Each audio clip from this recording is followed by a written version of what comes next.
Hello everyone. आज की video में हम कवर करेंगे audit of LLP part 2। Part 1 में हमने कवर किया था basic features of limited liability partnership, audit requirement for the LLP and what is the criteria for small LLP. अब हम आगे कवर करेंगे कि ऑडिट ऑफ एलएलपी में ऑडिटर को बेसिकली क्या क्या पॉइंट्स कवर करने रहते हैं। To begin with I am sharing my screen. सबसे पहले ऑडिटर की ड्यूटी क्या रहेगी during the course of audit for the limited liability partnership. तो सबसे पहले क्राइटेरिया है कि ऑडिटर का अपॉइंटमेंट। अपॉइंटमेंट जैसा कि आपने चैप्टर ऐसे स्टैंडर्ड्स ऑफ ऑडिटिंग 210 भी पढ़ा होगा, agreeing the terms of audit engagement. यानी ऑडिट कोई भी ऑडिट एंगेजमेंट लेने से पहले ऑडिटर को क्या क्या चीजें ध्यान में रखनी पड़ती है। तो सेम यही पॉइंट इसमें भी सबसे पहले है कि ऑडिटर को एंगेजमेंट लेटर्स की टर्म्स कंडीशंस क्या क्या है वो सब रिटन में होनी चाहिए, इन राइटिंग होना चाहिए।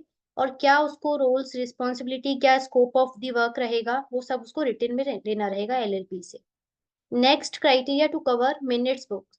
आपने लॉ में भी पढ़ा ही होगा, मिनट्स बुक्स क्या होती है, summary of all the workings in the meeting. यानी क्या रिजोल्यूशन पास हुए हैं एलएलपी की मीटिंग के दौरान, क्या उन्होंने इंपॉर्टेंट डिसीजंस लिए हैं, क्या कोई नया बिजनेस प्रपोजल आया है। तो ये सारी जो भी इंटरनल वर्किंग्स जो होती है एलएलपी की, जो मीटिंग के दौरान वो डिसीजंस लेते हैं इंपॉर्टेंट डिसीजंस, वो ऑडिटर को ऑडिट के दौरान चेक करने रहते हैं।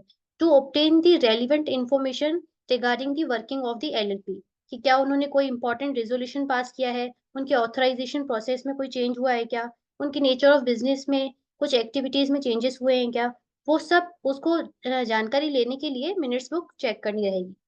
अब नेक्स्ट पॉइंट उसको देखना है कि एलएलपी का एग्रीमेंट, जैसा कि पार्ट 1 में भी हमने कवर किया था कि एलएलपी का जो इंटरनल स्ट्रक्चर होता है, जो मैनेजमेंट करते हैं वो अपने क्या उनकी वर्किंग्स है, पार्टनर्स की क्या रोल्स रिस्पॉन्सिबिलिटीज है, तो वो सारी जो वर्किंग होती है वो एग्रीमेंट में ही रिटन होती है। तो किसकी क्या वर्किंग क्राइटेरिया रहेगा वो सब देखने के लिए ऑडिटर को सबसे पहले एलएलपी का एग्रीमेंट अच्छे से गो थ्रू करना रहेगा।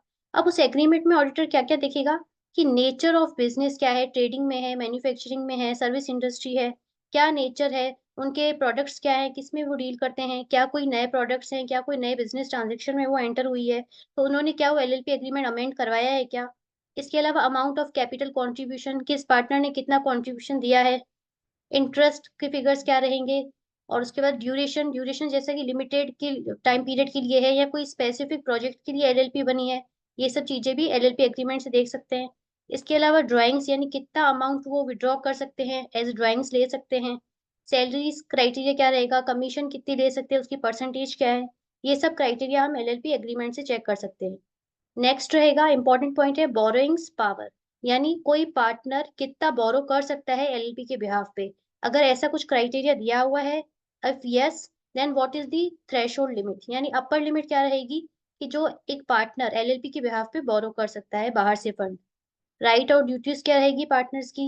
दूसरा, method of settlement of accounts between the partners at the time of admission and retirement, यानी किसको कितना शेयर मिलेगा, कुछ अगर रिटायर हो रहे हैं तो कितना उसको अमाउंट देना रहेगा, और अगर कोई नया पार्टनर आ रहा है तो उसको किस हिसाब से गुडविल अमाउंट कैपिटल कंट्रीब्यूट करेगा। वो जो भी इसमें रहेगा उसका मेथड्स क्या रहेंगे, अमाउंट क्या रहेगा, क्राइटेरिया क्या रहेगा, वो सब एलएलपी एग्रीमेंट में वो दे सकते हैं। तो ये सब ऑडिटर चेक करेगा during the course of the audit to get the information, detailed information of the LLP. और कुछ लोन और एडवांस बाय दी पार्टनर, कुछ लोन क्या एलएलपी ने दिए हैं या पार्टनर्स ने एलएलपी के बिहाफ पे लिए हैं, अगर लिए हैं ले सकते भी हैं क्या, ये सब ऑथराइज हैं क्या पार्टनर लेने के लिए, हैं कि नहीं है, अगर हैं तो किस लिमिट तक हैं, ये सारी चीजें हम एलएलपी एग्रीमेंट से चेक कर सकते हैं। और ये तो कॉमन पॉइंट है, प्रॉफिट शेयरिंग रेशो, किस रेशो में वो प्रॉफिट और लॉस आपस में शेयर करेंगे। फोर्थ पॉइंट है रिपोर्टिंग, यानी ऑडिटर क्या मेंशन करेगा ऑडिट रिपोर्ट में।